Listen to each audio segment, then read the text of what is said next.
Yo, yo, yo, what's up, everybody? Thank you for tuning in to yet again another fantastic indie creator interview. It's your Cape Crusader Cody, and we're keeping it geekly once again with one of my favorite creators, Richard Fairgray. We're here to break down the ex-wives of Frankenstein issue 1.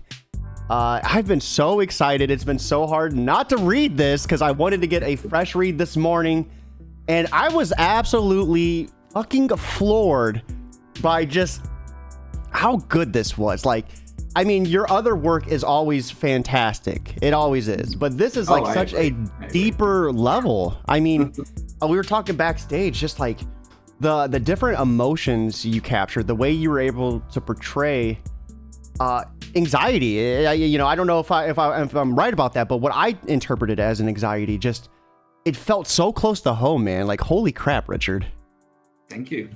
I mean, this book is one of these weird things that's been like percolating in my brain for like 5 years, and it's been thought of as different things. Like I pitched it to Lucy, who co-wrote Shed with me, literally like while I was meant to be like, she'd come to Canada for my wedding, and I was meant to be like building the haunted house, and instead I was like, Lucy, do you want to talk about my cool Frankenstein idea?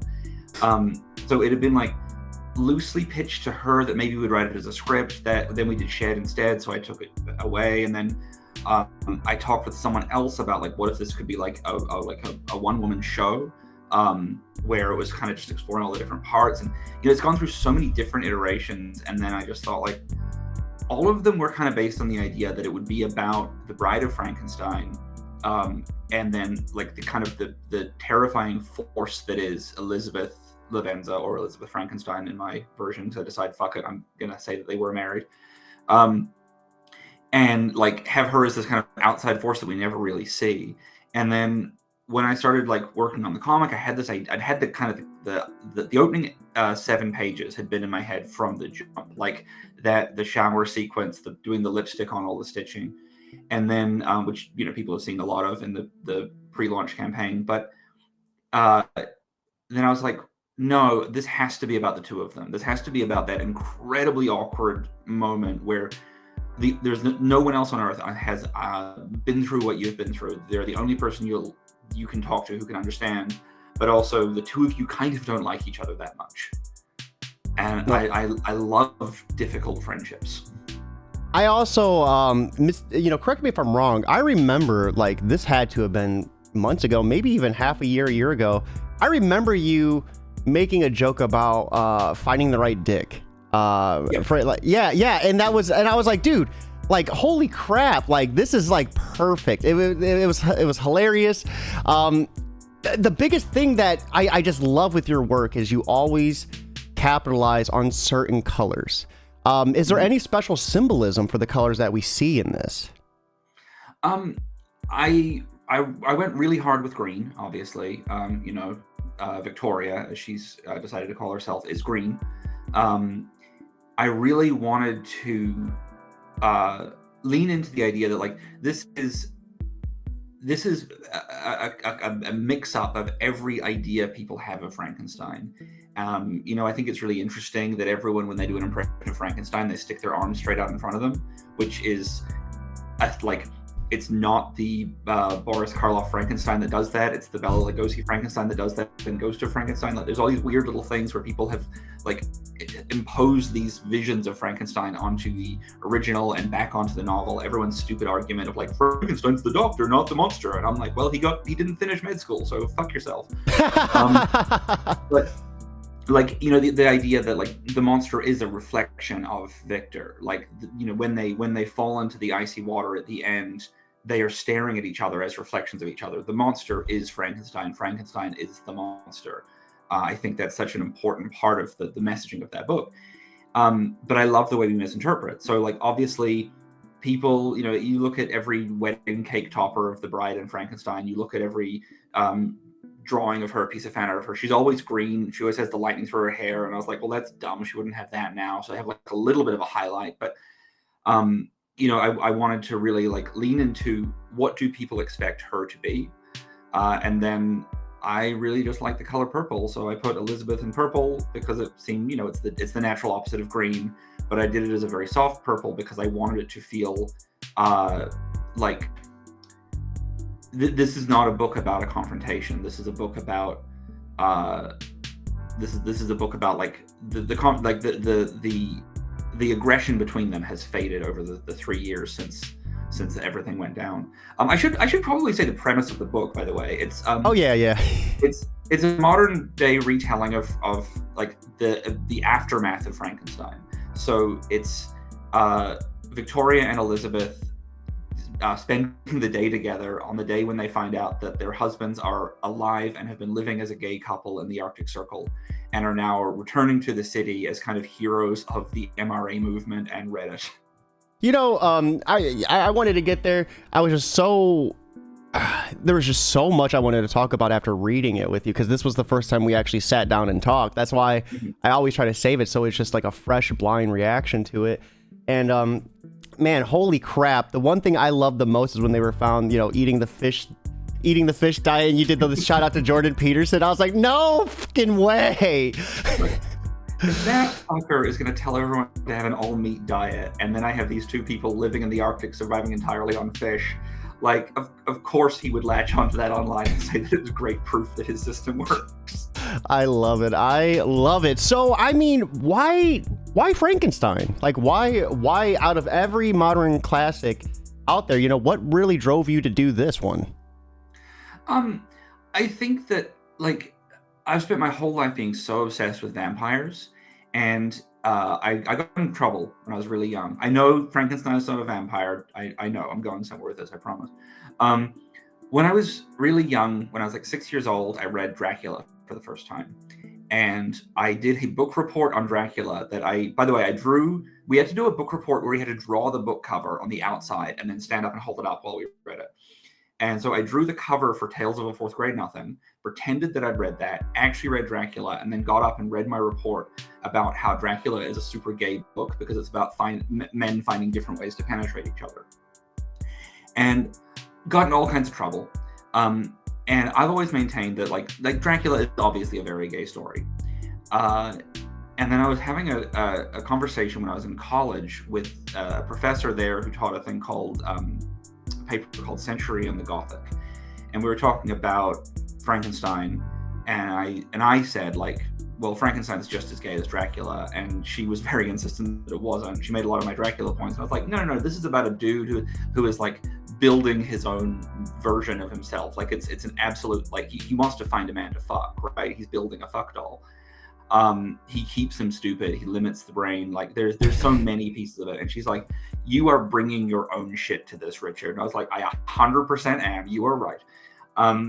But I really liked the interpretation. So it's just kind of been sitting in the back of my mind for a long time. I've always loved like the imagery of Frankenstein. I love the possibility of reanimation, the possibility of like life coming from somewhere unnatural.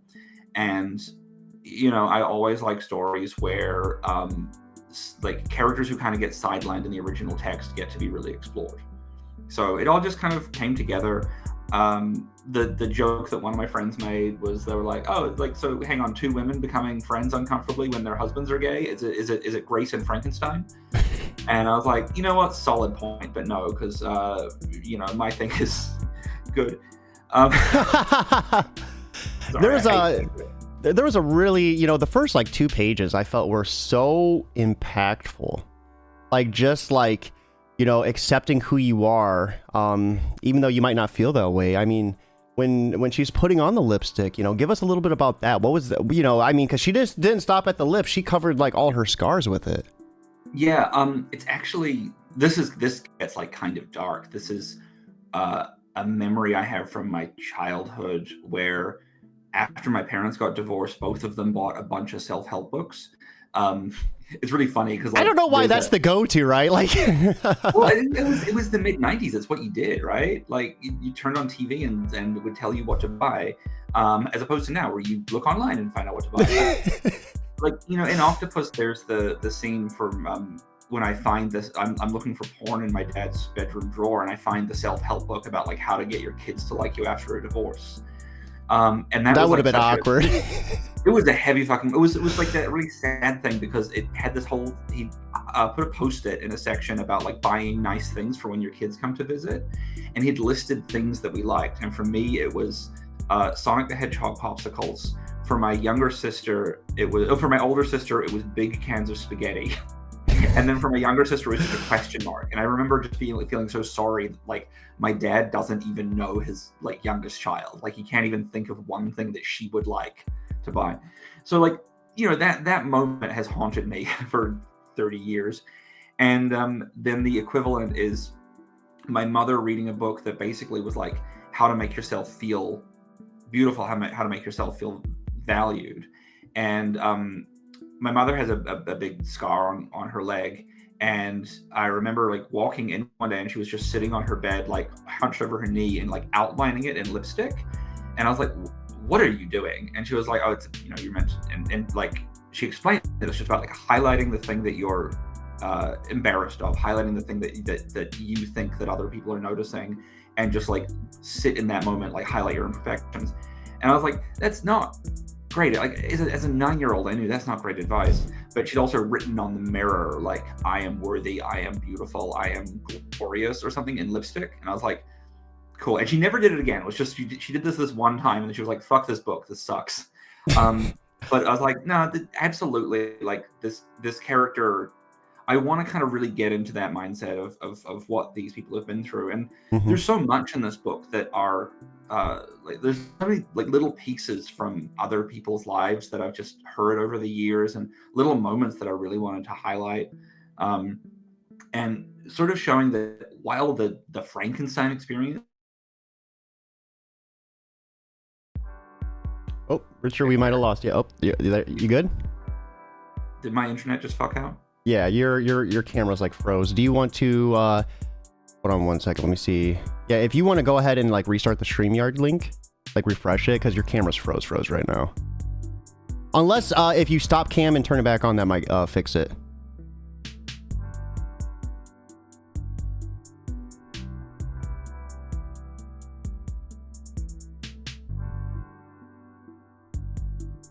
But everyone who is watching, we're going to be dropping the link to the Kickstarter right now.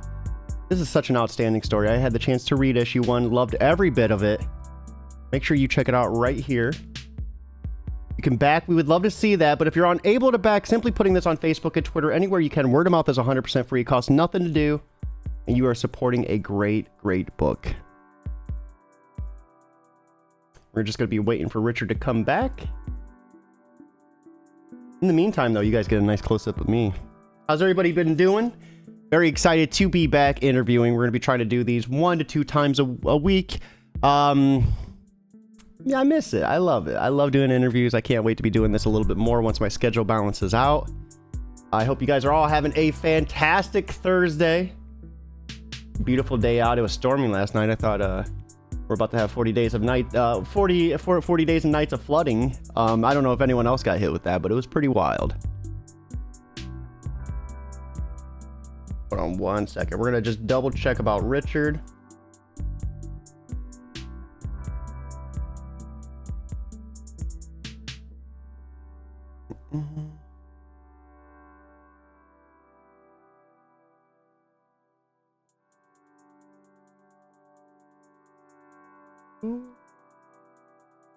Yeah, how's everybody doing, guys? If you guys have any questions you want me to ask Richard, feel free just to list them down below. I'll go ahead and make sure we get them asked.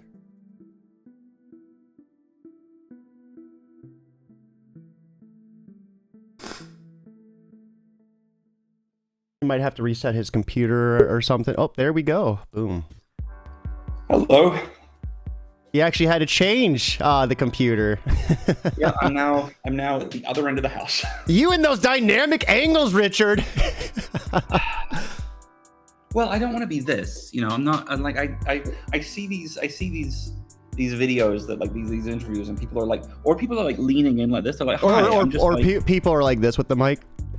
Yeah. Now, sorry if my sound quality is a little bit worse. I left my mic at the other end of the house, and I'm not running again. No, you sound good. You sound good. So, I mean, we talked about some deep things. What do you, if the reader was to take anything away from reading this book, what would be your hope? Like, what would you want the reader to take away after they read it? I want I want this to feel like this is the first time in a really long time that I've put out a single issue of a comic. And I want readers to feel like they're still getting as much from this as they would get from like a 3 or 4 issue run. Like it's heavy on paneling. It's not too heavy on dialogue. I think the flow is good, but like I'm trying to create something that people can like really sit in and think about for a long time. Mm-hmm. I hope they want more. You know, I end the comic with only the promise that these two are going to find another way to spend more time together. And I want people to be like fascinated by that dynamic. I want people to feel the same way that both of the characters do, where they know that they know it's going to be unpleasant, but they know that they want to be there. They can't look away. And, you know, like I said, just diving back to that one scene in particular, the anxiety scene, the way you captured it, and then the next page, how many panels was that? Like 20, 30?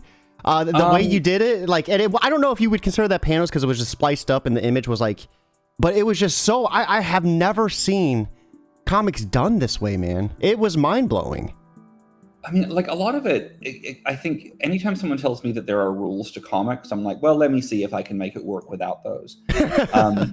There was a big discussion online recently where people were saying, a lot of writers were saying, I would never do more than 4 or 5 panels per page because I respect my artist or I care about their time or whatever.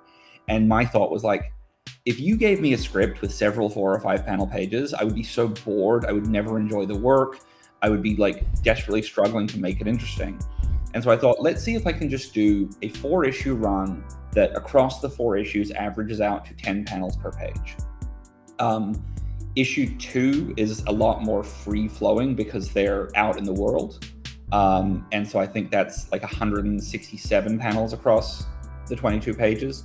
And this one is 225. And across the 4 issues, it works out to exactly 880 panels across 88 pages. So like a lot of it was just like seeing if I could and seeing if it would still work. And there's a lot of stuff where like I want to see someone sitting and picking at their stitching, but I also want to see someone like, I want to know what their face looks like for that moment that doesn't move. But I also want to see the tiny moments of the fingers picking under I want to get the body horror. That was so good, dude. It was so good. Because it was such an uncomfortable moment. Like, are you okay? And then you just see her doing that and you know she's not okay. Yeah. Like, oh my God. You should try to get into the Guinness Book of Home. I guarantee this is like probably going to be the most panels ever. I don't know. Like I said, I've never really read books like this, like where there's just so many panels. And typically, you know, like you said, an artist would hate it, but you hate the artist of this book, right? You don't care what he thinks. No, I think that artists love that. Artists love being challenged. I don't like being bored. I want when I write my scripts, I write the dialogue, I figure it out into pages. I do layouts to make sure the timing works. Mm-hmm. But then once I come to actually draw it, I usually will reimagine the page to at least some extent. And I like the comic medium a lot. You know, I think that if this were in film, that shot would have to be a wide shot, and then you'd push into a shot of her arm, and it would, hold on her arm while she picked at the stitching for 4 or 5 seconds, whatever. Or it would cut back and forth between her and Elizabeth, and it would always be the close up on her arm. There's ways to do it, but it would always feel like heavy-handed and just like a little much. Mm-hmm. And I think comics, you have this option to have like the big wide shot and then the tiny little shots. You can play with that space and that time. It's a medium where you can control time, and I want to like explore that to its fullest. I also think that there's the page in it which I'm really proud of, where Victoria's sitting on the window ledge and on the windowsill, and then she breaks the panel. Yeah, she I drew it. I wanted to be like, look, we've only ever been inside the apartment. The first time we leave the apartment, I want it to be like they're leaving the frames of the comic. So the panels of the window are panels of the comic. I don't count this towards my 880 total, by the way, but technically that page is 38 panels because it's 8 panels of the window, and you can see little pieces of Victoria through it, then reaching up and unhooking it, and then it's one big panel and then 4 little panels as one window is open, and then she swings her legs out of the frame and sits with her legs dangling into the gutters. And I'm really happy with how that one came together. And I'm happy you brought that up, because that's exactly the moment I was talking about, how it was just so wild. And then when she broke the panel, I'm like, dude, Richard is just slaying it with this. We have our good friend Ian Modrick over on YouTube saying can't wait to check it out. I checked it out and I absolutely loved it. It was great. Speaking of that, let's go ahead. Let's jump over to the Kickstarter and let's see, what the hype is all about. Let's give you guys, a better visual of it. Let's check out some of these preview pages and, of course, some of the reward tiers. So you already have Project We Love? Yes. What? We've only been live like 15 minutes. I'm going to be honest. Like, since Daniel Calvin had Project We Love on Rook and Knight when it was in pre-launch, I've just been like, I want it as soon as possible. I want to like crush this thing. By the way, I should also like say that cover image there, that is a genuine physical sculpture. That is like, I have variant covers from Laura Helsby and Steph C.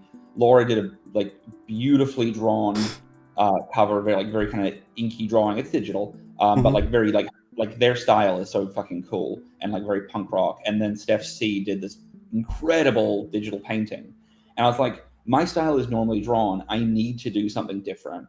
And I had 1 week before Comic-Con, I had a bunch of other pages that had to be drawn. I was flying back to Canada the day after Comic-Con. I didn't want to set up physical stuff in 2 different countries and try and make stuff back and forth.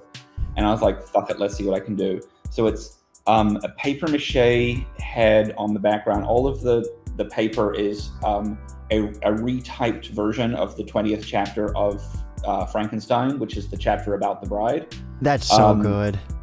All of it. The original version, the first time I started making it, I did the paper mache and painted it afterwards. The paint was pooling, the text was unclear, so that's like 12 more layers where I just mixed the paint with the glue and dipped all the pieces of paper. And then I photographed it and then printed out the photograph and traced over it for the line work and the lipstick, which is actual lipstick, printed out those on transparencies and then clipped them to a couple of tripod things in front of the actual sculpture and then photographed through it. There's like a tiny bit of sharpening done with where I like multiply the drawing through the photograph just for sharpness of the eyes and things. But like I wanted it to be the least digital alteration I could possibly do. And that's why you guys should back this book. I'm going to be dropping this link in chat because Richard goes above and beyond with these creations. Like, I remember watching you, like, send me the pictures of you making this and was just so impressed because you did the hands first, I think, right? Just to kind of get the feel for it. And just the fact... No, I did this one first, but I did all 4 covers at once because I just didn't want to... Like, I was like, I have to give up all my space to make this mess. And this was the one that was taking the longest to dry. So while I was doing it, I was making the hands for numbers 2, 3, and then the weird head for number 4. I cannot wait for people to see the other covers for the next 3 campaigns. Like, holy shit, there's some cool shit in there. And just this scene in particular, I love just like the lipstick, the way you paneled this too. I mean, it's just so gorgeous. And like the meaning, if you guys are just coming into the interview, I really recommend just rewinding back and listening to Richard's personal story of like the symbolism and kind of what inspired this. This was another absolutely gorgeous scene, just like the way your panels follow the spiral into the shower. This was just beautiful, man. Thank you. I wanted, like, like she's a beautiful young woman who is also green and stitched together from other pieces. Like I wanted to play with a lot of the stuff of like, she has been built as someone else's ideal. And so I wanted like to celebrate the pieces but celebrate the pieces while also really examining how gross she feels about them. And so the blood down the drain, or the imagery of the blood down the drain when it's just the lipstick, the like giving up on the beauty. After this, she doesn't put on any makeup after this, which I think was kind of important. Like she just goes back to the world as like a barefaced, unprotected person stepping out into the world while everyone's paying attention to her. And this is, and I love her so much. She's so sassy.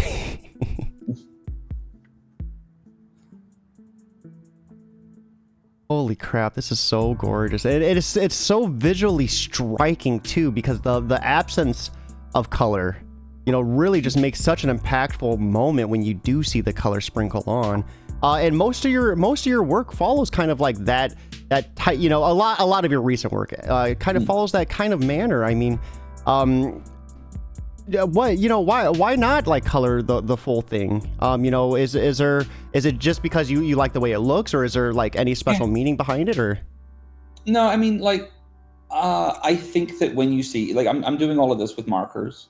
I think that digital coloring is something where you have a lot of control of like the balance of the colors and things. I don't want to do any digital alteration to these. And so for me, like, limiting the color palette to start just gives me a better footing to make it look as good as possible. I've like Black Sand Beach and 4-Color Heroes and what have you are all like fully colored, fully digital coloring. And I think that I do, not to brag, I think I do a pretty good job with it. And when I'm doing this stuff by hand, like, I want to just like limit myself as much as possible, because I'm fascinated by character. I'm fascinated by the gray misery of the world. I love the way that the pens I use can like have like slight hints of yellow or blue depending which gray I'm using. And so I like playing with that. But like, I really want it to be like it's. I grew up on Dr. Katz. I like to push people's focus with color. And then here it is. This is the Laura Helsby cover. They are fucking brilliant. Yeah, this is beautiful. A PS5 right there. Let's go. I just noticed that. One of the things about Victoria is that she is, she's technically very young. Like, she's only been alive for 3 years, and she's made up of other parts, and she doesn't know who she was before it. So she keeps clutter around herself. She keeps buying things that she thinks she should be nostalgic for, hoping that it'll trigger some kind of memory from like where her brain came from. And so when Laura and I were talking, I said to them, like, let's just do a cluttered bedroom. And like, their style is, and Laura posts a lot of cool like photos of like, here's some cool technology I have. It's always like Walkmans and old tapes and like old I love it. Yeah. I'm like, I want you to draw your bedroom, essentially. So what type of music would she be listening to? We got a record player here. If you were to put an album on this, what would it be? I think that she's very mixed up with it. Like, I think that she definitely bought the like vinyl reissue of the first Spice Girls album, but not the second. Like, she's not interested in Spice Up Your Life. She's not interested in Too Much. She's interested in like that first one. But at the same time, she definitely has like Velvet Underground, White Light, White Heat, and she definitely has that like $700 special one that came out because she got someone to buy it for her. Like, she's flailing wildly at everything she can. It's the same reason that she, one thing that I'm kind of bummed out about, and this is my fault because I added the highlight to the TV screen. In Laura's original version, you can see on the screen that it's Crash Bandicoot on pause, set to like on one of the racing games, set to restart. I love the idea of like giving yourself the option to restart life as like just a default that she has in her room at all times. And I love the way she captured it too, because it would capture just like this, with a PlayStation and everything, like with the blocks on the side. That's perfect. Here's the other variant, and this is just as freaking gorgeous. Holy crap. Yeah. I reached out to Steph C. I'd been wanting to have Steph C do a cover for so long. I didn't know her at all, and I knew people who'd worked with her, and I was like, I need an introduction. Like, this is an artist I'm intimidated by. We've never interacted, and then she followed me on Twitter like 2 months ago and started liking a lot of things I was doing. I was like, cool, all right, this is good. And then she posted something, and I made some casual joke as a reply of like, I should definitely get you to do a cover sometime. She liked it, so I was like, fuck it, immediately messaged her. And I sent her the book, and she sent me like 3 sketches, and we like went back, the usual kind of stuff. We went back and forth on this.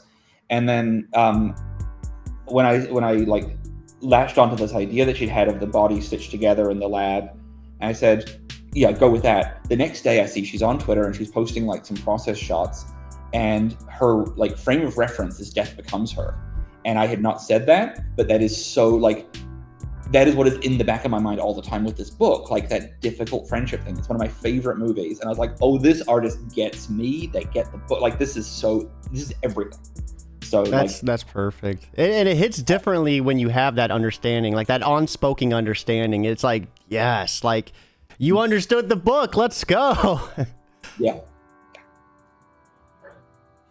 Oh, And you so even can have get an emergency sewing kit too?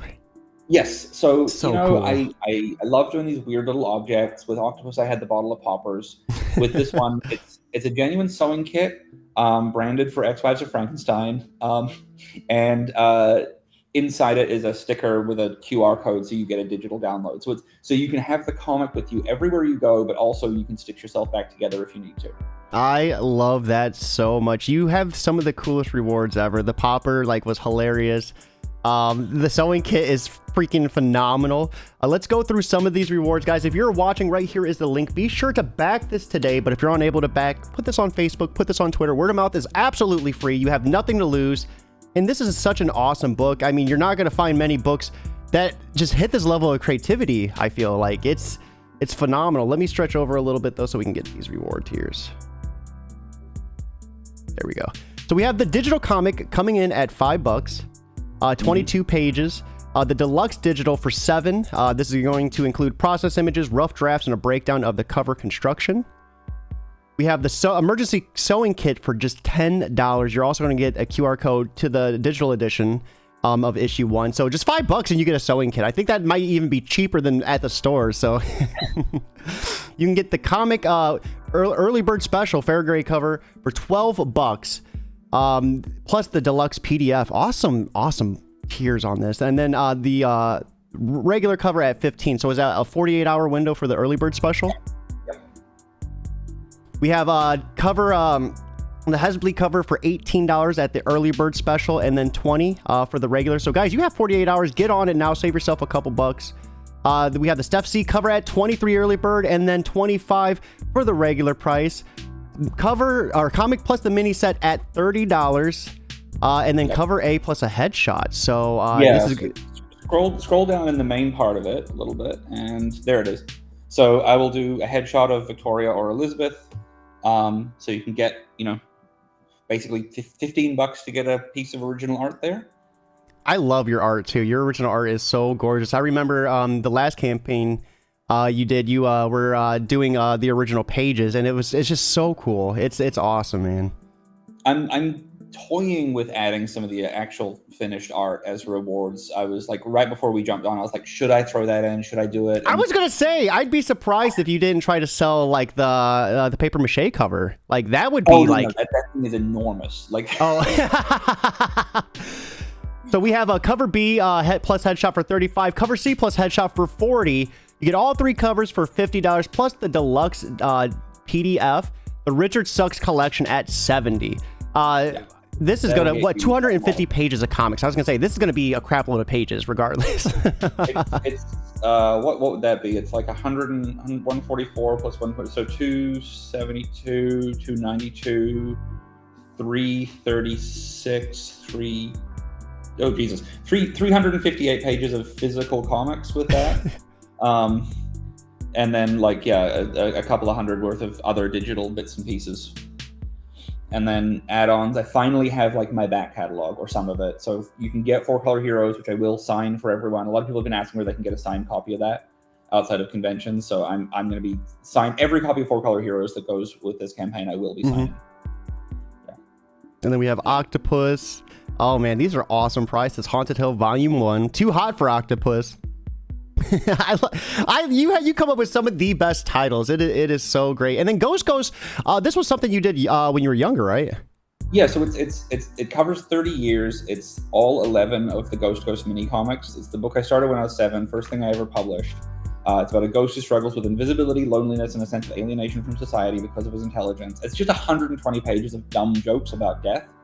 But it's Stack Deck Press did a collected edition of it for the first time ever earlier this year. This is my 14 book year, so I'm having to kind of try and keep up with how many things are coming out. And then I'm running low on Horror Shorts #1, so get that while you can. Horror Shorts #2 will come out later this year. That is awesome. And then we have everyone involved in the process. I want to be clear. I'm just thanking all of the people who I have like spoken to about this book over the years, and all the people who haven't like influenced me as a person and how I've grown. The book itself is me alone in a room like a crazy person, but these are the people I'm just grateful for existing. Yeah, absolutely. So guys, once again, right here is the link. Be sure to check this out. Now, Richard, for anyone who might be on the fence about backing, what would you say to them? I mean, what would you say to kind of help push them over that fence and get them to back this book? I would say they're going to get something that they have never experienced before. Like I have pushed myself in a wild direction with this, and I think that it's some of the best comic work I've ever done, and some of the best dialogue I've ever written. So if they've liked where I've been heading these past couple of years, if they've enjoyed Haunted Hill and Octopus, this is like, I don't know. I'm so proud of this book. I can't kind of get over how exciting it is to like to have people finally seeing it. You know, I've disguised a French film as genre fiction somehow. So I want to ask you a question. This will probably be the first time I've ever asked a question like this. You know, normally I ask for comic book advice, but you know, with the subject of this book and just how you handled it, I mean, anyone struggling to find, I guess, the beauty in themselves, what would be your biggest piece of advice for them? Just lean into who you are as hard as you possibly can. Like when you're trying to please anyone else, it always reeks of effort. We all know what it looks like when we see someone who's trying too hard, and we all know why you do it. Like we all put on the mask to feel better, like to feel like we're going to fit in. We all make those difficult choices, and then we look uncomfortable.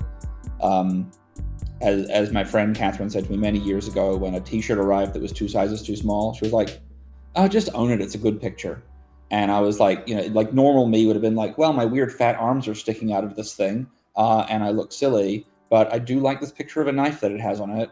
And like the second she said that to me, it triggered something in my brain that just went like, yeah, fuck it. I'm a fat guy in a small T-shirt. That's my look. I think that giving up on... No one is thinking about you as much as you're thinking about yourself. No one is paying attention to your flaws as much as you are paying attention to your own. And when you find the people who don't care, when you find the people who see you as beautiful for what you are, those are the people you spend your life with. I love that. Sorry, it's a lot of mixed messaging there, I think. But like, I think it was good. I think it was good. As much as I have like, I would love to pretend like I am writing this book from a place beyond it. I'm as broken as these characters, and I probably will be my entire life. No one has it together. But there's beauty in that too. I mean, there's beauty in every part of life. You just have to find it, and you know, you have to keep looking, I feel. Yeah. Man, this was good. This was good. I didn't expect to get this deep. Damn, dude. Everybody back this today. You know you got some inner love going on because of that speech. So, Richard, last but not least, I mean, what are you consuming outside of creating? You know, are you reading anything? You know, listening, watching anything? Like, you know, what's outside of the creation process for you? Because of my next book, I'm literally just watching Batman Returns on a loop at the moment. So like that's really kind of taking up a lot of my time. Before the whole sexual attraction to Danny DeVito thing began, I'd started on my adventures with Superman. I think that show rules. I have been rewatching *Halt and Catch Fire* because it's just so comforting to me. And reading wise, I just read *Busy Little Bees* by Marielle Boulot. It's fucking cool. It's like just it's an eerie, weird, like it's a story we've seen 1,000 times before of like, hey, there's some kind of hospital, this person has some kind of like has a bad reaction, there's a mysterious thing going on. Like it's that part of like that we know what that looks like, but the storytelling in it and the language in it is just so perfect. I'm very excited for how that series continues. So people should look for that. It's from Blue Fox Comics. What else have I been reading? I mean, just like a lot of like essays on horror, honestly. I'm such a nerd. Hey, it's good to be a nerd though. Embrace it. I mean, because I you know, at the end of the day, it's who you are. You got to lean into it, like you said, right? Mm-hmm. But with that being said, guys, it is getting near time for me. I got to go to work. Got a 13-hour shift today. So when I get off, I want to see this funded. Make it happen. And if you can't back, that's okay. Put this link wherever you can. Word of mouth is 100% free. It's a beautiful book. You have nothing to lose. Richard, thank you as always for swinging by. Opportunity to read this. More importantly, the opportunity to talk to you about it and just get some more of your insight. Guys, with that being said, it is time for us to wrap up. I hope you all have a lovely Thursday, but most importantly, keep it geekly.